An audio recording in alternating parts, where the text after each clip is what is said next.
When you're preparing to travel for your cruise vacation, you probably have a list a mile long of things you need to be focused on for your trip.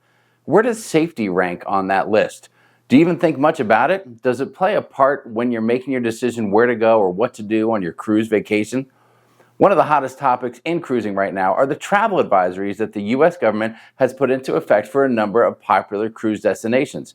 These advisories would have you believe that it's not safe to visit these cruise ports. Let's dive a little deeper today into this topic and try to find out if cruising is still a safe way to vacation.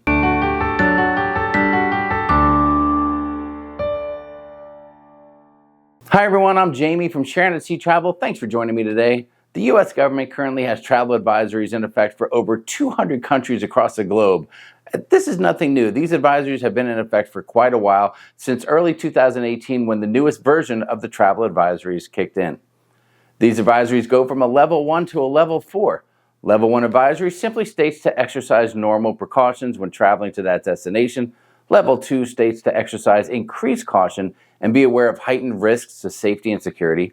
Level 3 states to avoid travel due to serious risks to safety and security. And Level 4 simply says, do not travel due to greater likelihood of life-threatening risks. I wanted to take a closer look at these travel advisories and kind of find out what makes a level 1 go to 2 or a 2 to 3. So I did a little research as to how these advisories are established and what has to happen to make them go up or down. Now, there are a number of factors that are considered and looked at, like crime, terrorist activity, civil unrest, health and medical issues, natural disaster and weather factors, and current events. Any major issue or change in any of these categories can trigger a travel advisory or a change in one. Now, if you want to see if there's a travel advisory in effect for a destination you're traveling to, you can go to the website travel.state.gov and you'll find a list of every travel advisory that the United States has in effect. Once on the website, you can search a specific area and learn more about the advisory and why it's been established. Now, today I'll take a closer look at one place in particular. Currently one of the most popular cruise destinations, the Bahamas, has an advisory for Nassau as well as Freeport. And when I searched Bahamas, it took me to the Bahama U.S. Embassy website. And there I could see that there's a level 2 advisory in place to exercise increased caution, and it stated it was due to a sharp increase in murders since the new year. And it also offered some actions you can take to prevent any issues. It also stated that retaliatory gang violence has been the primary motive in these murders. A little more research led me to more information about the violence in Nassau, and I kept seeing articles that said to stay away from the over-the-hill area of Nassau, especially at night. Now, this area is located not too far from the cruise port.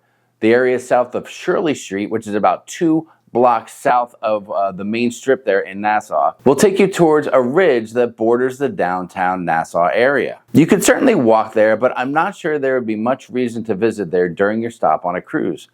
Now, locals refer to this area as the real Nassau versus what we see within a few blocks of getting off the cruise ship. Now, remember, a lot of these Caribbean destinations are not just beautiful beaches and oceans and resorts and things like that. There's a real population of real people living on those islands, and in some situations, things aren't that great. Now, I see a lot of posts online about people being extremely concerned about getting off the ship in ports like this.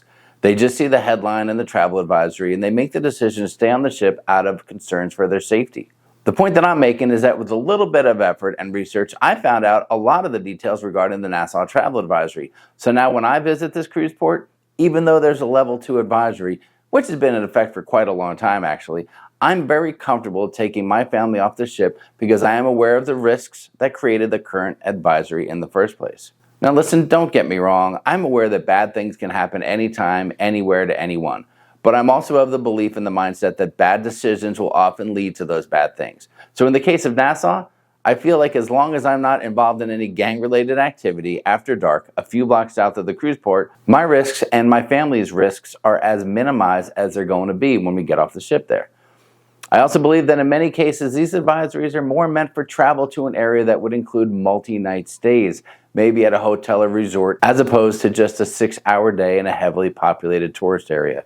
Tourists staying in one place for a few days are certainly more susceptible to being identified as a target for crime and worse. Now, I'm not confused. I know bad things can happen in broad daylight in the middle of town. I know you can find isolated stories in the news about bad people taking advantage of or even harming tourists.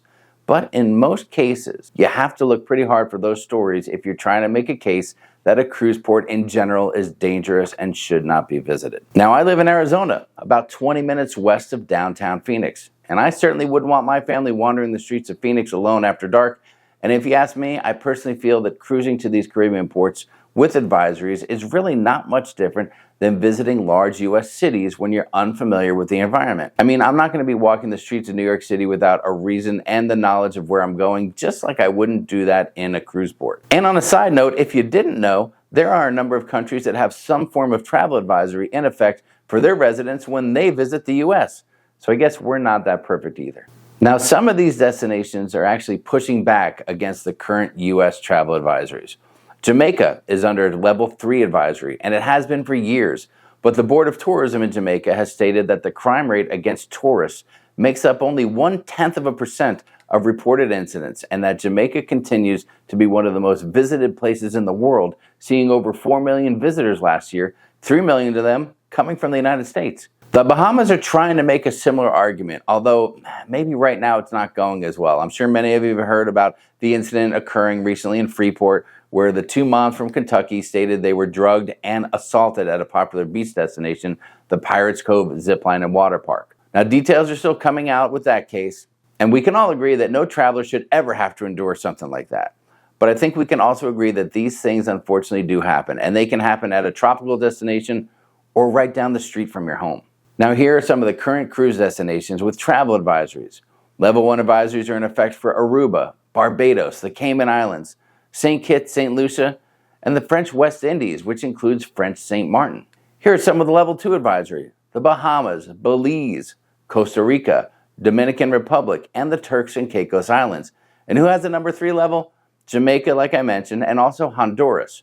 Now, remember, cruise ships are actually going to Roatan, Honduras, which is actually an island about 35 miles north of the mainland of Honduras. So this advisory isn't really referring to Roatan, just the mainland Honduras. I just want to throw that in there since Roatan is such a popular destination and one of our favorites. Now, I'm sure you guys recognize a few of those places I just mentioned, and I bet many of you have cruises coming up to those locations as well. So you may have to take a look at those travel advisories and start making decisions for yourself and your family. Now, I guess if there's a moral to today's story, it's to always use best practices when traveling any place at any time, and do a little research when you have a concern about one of your cruise destinations, or any type of travel for that matter, so you can be educated and prepared when you get there. So what do you guys think about these travel advisories? Do they affect how you make your decisions about cruises and what you choose to do in the cruise ports? And more importantly, is cruising still a safe way to vacation? I'd love to hear what you have to say, so make sure that you share your thoughts in the comments section below the video. I can honestly tell you that we will read every comment you guys leave on our videos, and we always appreciate when you share your thoughts. I hope you enjoyed the video, and if you did, please consider hitting that subscribe button, the thumbs up, and the notification bell so you don't miss the next one. Thanks for watching, and we'll see you in the next video.